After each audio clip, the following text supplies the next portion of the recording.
Halo, selamat bergabung di Mega Series YT Magic 5 Throwback episode hari ini. Naura adalah bayi pertama yang ditemukan oleh Papa Fatir. Saat itu Fatir alami kecelakaan.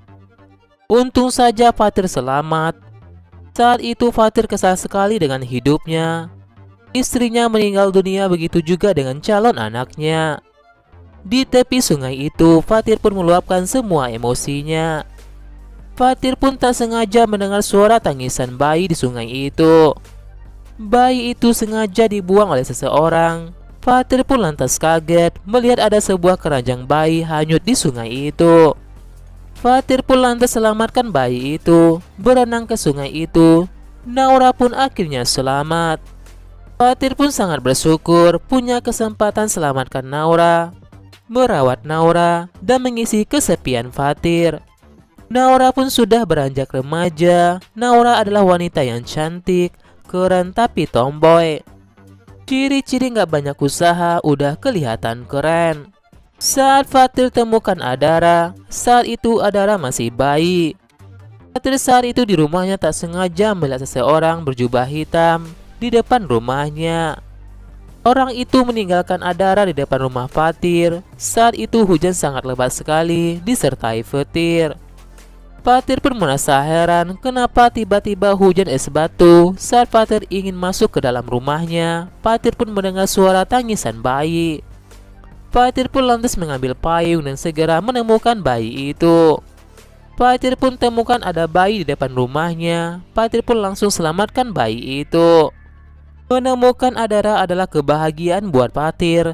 Adara adalah wanita yang lemot, selalu beruntung, mania K-pop, dan apapun tentang artis Korea. Cita-cita Adara pengen punya pacar opa.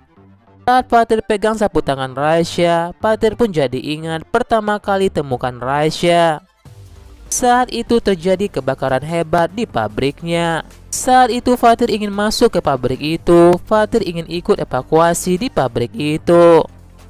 Dengan APD pemadam kebakaran, Fatir pun masuk ke dalam pabrik itu. Fatir temukan suara bayi di sana.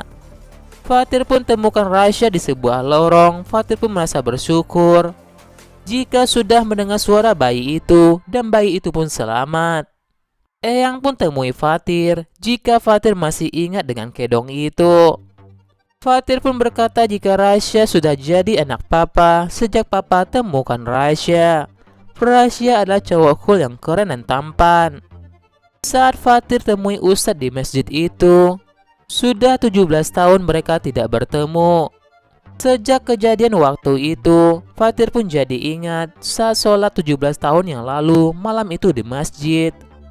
Tiba-tiba hujan dan petir. Ternyata ada orang yang meletakkan seorang bayi di depan masjid itu. Tiba-tiba tasbih Fatir pun terputus. Butiran tasbih itu menggelinding ke arah keluar masjid. Fatir pun lantas mengikuti itu. Fatir pun lantas kaget melihat seorang bayi berada di depan masjid. Fatir pun lantas membawa bayi itu ke rumahnya. Jika ada orang mencarinya, Fatir minta Ustadz beritahu orang itu. Ustadz dan Fatir pun saling bercengkrama saat ini. Ternyata anak bayi itu adalah Gibran. Fatir katakan pada Ustadz jika Gibran sudah besar. Hobi Gibran adalah menyanyi, main musik, dan suaranya sangat bagus. Ustadz pun sangat senang mendengar semua itu. Saat Fatir di rumah temui ibunya, Fatir pun ceritakan sudah temui Ustadz itu. Saat melihat teh itu, Fatir pun jadi ingat sesuatu saat berada di kebun teh. Mobil Fatir saat itu terhenti karena sebuah ranting pohon yang tumbang di depan mobil itu. Fatir pun mendengar suara bayi di tengah kebun teh itu. Fatir pun temukan seorang bayi. Fatir pun merasa yakin jika bayi itu pasti kedinginan. Fatir pun lantas membawa bayi itu pulang. Bayi itu adalah Irsyad. Irsyad pun akhirnya sudah remaja. Saat itu Irsyad bersama saudara-saudara lainnya. Irsyad berhasil kumpulkan data-data bulan biru Blue Moon. Dan Irsyad pun juga sudah berhasil membuat teropong angkasa. Irsyad adalah anak yang jenius, maniak gadget, dan hobi main game. Itulah awal mula Papa Patir temukan bayi-bayi Magic 5.